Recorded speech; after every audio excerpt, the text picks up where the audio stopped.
ಓ ಮಿತ್ರ. Hi Ravi. ಏನು ಹೆಂಡ್ತಿನ್ ಮನೆಗ್ ವಾಪಸ್ ಕಳ್ಸಿದ್ಮೇಲೆ ಊಟಕ್ ಬರ್ಬಾದ?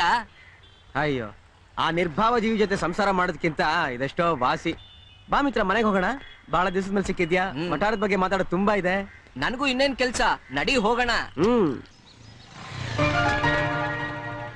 ಗೇಟ್ ತೆಗ್ದಿದೆ.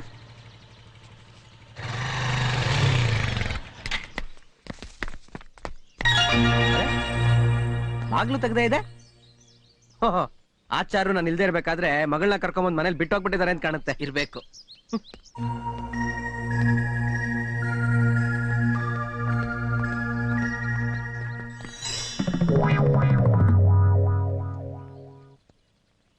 ಏಯ್ ಸಾವಿತ್ರಿ, ನೀನ್ ಯಾಕೆ ಬಂದೆ? ನನಗೆ ಹೇಳ್ದೆ.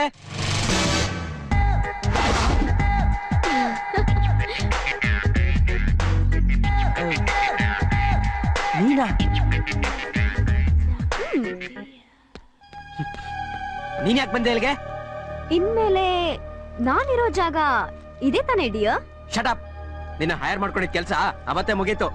ನೋ ಡಿಯರ್, ಆಕ್ಚುಲಿ ನನ್ ಕೆಲ್ಸ ಶುರು ಆಗೋದು ಈಗ್ಲೇ. ಹೇಗಿದ್ರು ನಿನ್ ಪೆದ್ದ ಹೆಂಡ್ತಿನ ಓಡಿಸ್ಬಿಟ್ಟಿದ್ಯಾ.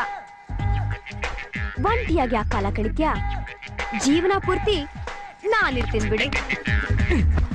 ನೋಡೋ, ನನ್ನ ಹೆಂಡತಿಗೆ ಬುದ್ಧಿ ಕಲಿಸ್ಬೇಕು ಅಂತ ನನ್ನ ಫ್ರೆಂಡ್ ಏನೋ ಐಡಿಯಾ ಕೊಟ್ಟ ಅಂತ ಹಾಗೆಲ್ಲ ಮಾಡಿದೆ. ಅದಕ್ಕೆ ನಾನು ನಿನಗೆ ಒಪ್ಪದಂತೆ ದುಡ್ಡು ಕೊಟ್ಟು ಆಗಿದೆ. ಇನ್ಮೇಲೆ ನನಗೂ ನಿನಗೂ ಯಾವ ಸಂಬಂಧನೂ ಇಲ್ಲ. ದಯವಿಟ್ಟು ಇಲ್ಲಿಂದ ಹೊರಡು. ನನ್ ಜೊತೆ ಕೆಟ್ಟದಾಗೆಲ್ಲ ಫೋಟೋ ತೆಗೆಸ್ಕೊಂಡ್ಬಿಟ್ಟು ಜೊತೆಗೆ ಊರೂರೆಲ್ಲ ಸುತ್ತಿಸ್ಬಿಟ್ಟು ಈಗ ನನ್ಗೂ ನಿನ್ಗೂ ಸಂಬಂಧ ಇಲ್ಲ ಅಂದ್ರೆ ಹೇಗೆ ಡಿಯಾ? ಅದೆಲ್ಲ ನಾಟಕ ಅಂತ ಅವತ್ತೇ ಹೇಳಿಲ್ವಾ? ನಿನ್ಗವೆಲ್ಲ ನಾಟಕ ಇರ್ಬೋದು, ನನ್ಗಲ್ಲ. ನಿನ್ನಿಂದ ನನ್ ಜೀವನ ಹಾಳಾಗಿದೆ. ನನ್ನನ್ ಕಟ್ಕೋ, ಇಲ್ಲ 5 ಲಕ್ಷ ಪರಿಹಾರ ಕೊಡು. ಆಚಾರ್ಯ, ಏನಪ್ಪ? ನಿಮ್ ಹತ್ರ ಒಂದ್ ಮುಖ್ಯವಾದ ವಿಷಯ ಹೇಳ್ಬೇಕಾಗಿತ್ತು. ಏನಪ್ಪಾ ಅಂತದ್ದು? ಆಚಾರ್ಯ, ನಿಮ್ ಅಳಿಯ ತುಂಬಾ ಅಪಾಯಕ್ಕೆ ಸಿಕ್ಕಾಕೊಂಡ್ಬಿಟ್ಟಿದ್ದಾನೆ. ಯಾವ ಅಳಿಯನಪ್ಪ? ಗಣೇಶ. ಯಾಕಪ್ಪ, ಏನಾಯ್ತು? ಅವಳು ಯಾವಳೋ ಹೆಂಗಸಿನ ಜೊತೆ ಫೋಟೋ ತೆಗೆಸ್ಕೊಂಡಿದ್ನಂತಲ್ಲ, ಅವಳ ಮನೆಗೆ ಬಂದು ಸೇರ್ಕೊಂಡ್ಬಿಟ್ಟಿದ್ದಾಳೆ. 5 ಲಕ್ಷ ಕೊಡು, ಇಲ್ದಿದ್ರೆ ಮಾನ ಹರಾಜಾಗ್ತೀನಿ, ಕೆಲ್ಸದಿಂದ ಕಿತ್ತಾಕಿಸ್ತೀನಿ ಅಂತೆಲ್ಲ ಹೆದರ್ಸ್ತಿದ್ದಾಳೆ.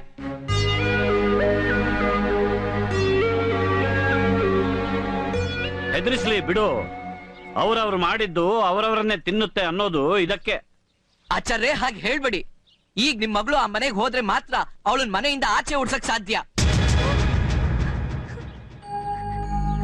ಅಲ್ಲಯ್ಯ, ನನ್ನ ಮಗಳ ಜೊತೆ ಬಾಳಕ್ಕಾಗಲ್ಲ ಅಂತ ಅವಳನ್ನ ಮನೆಯಿಂದ ಓಡಿಸಿರ್ಬೇಕಾದ್ರೆ ಅವಳು ಯಾಕಯ್ಯ ಹೋಗ್ತಾಳೆ?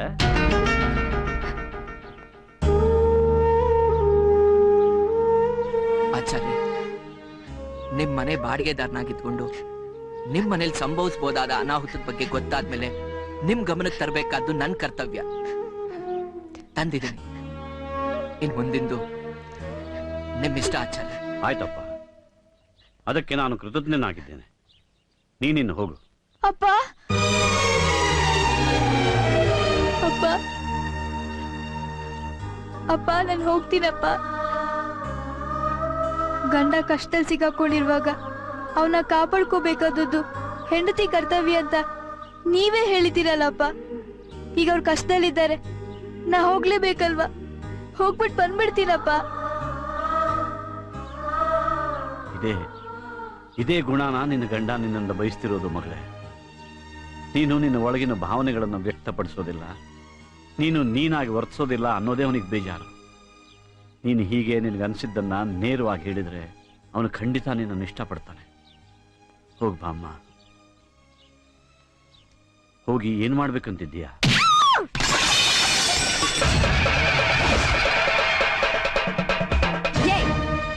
ನಿನ್ ಗಂಡ ನಿನ್ನೆದುರುಗಡೆನೆ ನನ್ ಜೊತೆ ರೊಮ್ಯಾನ್ಸ್ ಮಾಡ್ತಿದ್ರು, ಅದನ್ನ ನೋಡ್ಕೊಂಡು ಸುಮ್ಮನೆ ಇರ್ತಿದ್ದವಳು ಇವತ್ ಯಾಕೆ ಹೀಗಾಡ್ತಿದ್ಯಾ? ಏನಾಗಿದೆ ನಿನ್ಗೆ? ದೆವ್ವ ಹಿಡಿದಿದೆ. ಗಂಡನ್ ಸಂತೋಷದಲ್ಲಿ ತನ್ ಸಂತೋಷನ್ ಕಾಣ್ಬೇಕು ಅಂತ ನಮ್ಮಪ್ಪ ಹೇಳ್ಕೊಟ್ಟಿದ್ರು. ಅದಕ್ಕೆ ಅವತ್ ಸುಮ್ನಿದ್ದೆ. ಈ ಗಂಡ ಕಷ್ಟದಲ್ಲಿರುವಾಗ ಹೆಂಡತಿ ಆದವಳು ಕಾಪಾಡ್ಕೋಬೇಕಂತಾನೂ ನಮ್ಮಪ್ಪ ಹೇಳಿದ್ದಾರೆ. ಅದಕ್ಕೆ ಈಗ ಸುಮ್ನಿರಲ್ಲ.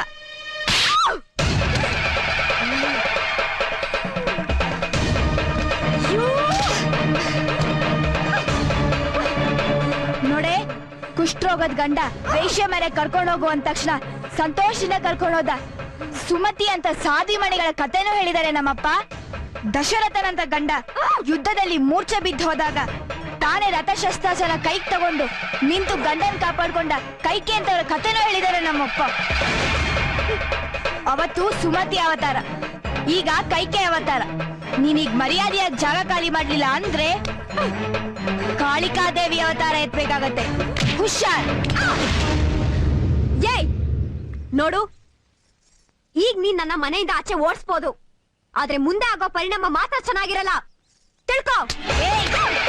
ನೋಡೆ, ನಾನ್ ನನ್ ಗಂಡನ್ ಪರವಾಗಿ ನಿಂತ್ಕೊಂಡ್ಬಿಟ್ಟೆ ಅಂದ್ರೆ ನೀನ್ ಏನು ಮಾಡ್ಕೊಳಕ್ಕಾಗಲ್ಲ ಕಣೆ. ನೀನೀಗ ಮರ್ಯಾದೆಯಾಗಿ ಜಾಗ ಖಾಲಿ ಮಾಡ್ತೀಯೋ ಅಥವಾ ನಾನು ನನ್ ಗಂಡ ಇಬ್ರು ಸೇರ್ಕೊಂಡು ಚಿಂತೆ ಮಾಡೋಣ. ಹೋಗ್ತೀನಿ, ಆದ್ರೆ ಇದಕ್ ಬದಲು ತಗೊಳ್ಳದೆ ನಾನ್ ಸುಮ್ನೆ ಇರಲ್ಲ. Today is yours, but tomorrow is mine.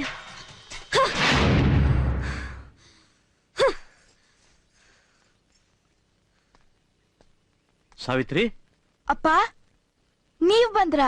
ಹೌದಮ್ಮ. ಮನೆಯಿಂದ ಓಡಿಸಿದ ಗಂಡನ್ನ ಮತ್ತೆ ನೋಡಕ್ ಬಂದ ಮಗಳ ಕಡೆ ನಿಗಾ ಇಡದೇ ಇರೋಷ್ಟು ಬೇಜವಾಬ್ದಾರನಲ್ಲ ನಿನ್ನಪ್ಪ. ಅದಕ್ಕೆ ಬಂದೆ. ಸರಿ ನಡಿಯಪ್ಪ, ಈಗ ಅವಳು ಓಡಿಸಿದಾಯ್ತು. ಮತ್ತ ಅವರೇ ಬಂದ್ ನನ್ ಕರೆದ್ಮೇಲೆ ನಾ ಇಲ್ಲಿಗೆ ಬರ್ತೀನಿ. ಬನ್ನಿ ಅಪ್ಪ.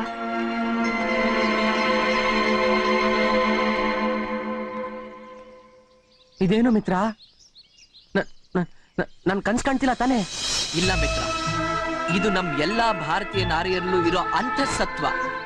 ಅವ್ರಿಗಿಷ್ಟೆಲ್ಲ ಶಕ್ತಿ ಇದ್ರು ಗಂಡ ಹೇಳ್ದಂಗ್ ಕೇಳ್ಕೊಂಡಿರ್ತಾರೆ ಅಂದ್ರೆ ಅದು ಅವ್ರು ನಮ್ ದೇಶದ ಸಂಸ್ಕೃತಿ ಕೊಡೋ ಗೌರವ. ಸಹನೆ ನಮ್ಮ ಹೆಣ್ಮಕ್ಳ ಶಕ್ತಿನೇ ಹೊರತು ದೌರ್ಬಲ್ಯ ಅಲ್ಲ.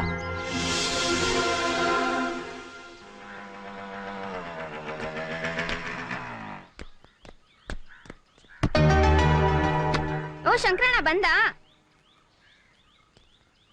ನಿಮ್ಮಪ್ಪ ನಿಮ್ಮಮ್ಮ ಚೀಟಿ ಕೊಡು ಅಂತ ಕೊಟ್ಟವ್ರೆ. ಶಂಕರು, ನಮ್ಮ ನುಡ್ಕೋ ಪ್ರಯತ್ನ ಮಾಡಬೇಡ. ನೀನ್ ಹೆಂಡತಿ ಜೊತೆ ಸುಖವಾಗಿ ಬಾಳೋದನ್ನ ಕಲಿ. ಗಾಯತ್ರವಾ, ಗಾಯತ್ರವಾ, ಗಾಯತ್ರವಾ, ಗಾಯತ್ರವಾ, ಗಾಯತ್ರವಾ, ಚೆನ್ನಾಗಿದೆಯಾ ಮಗ?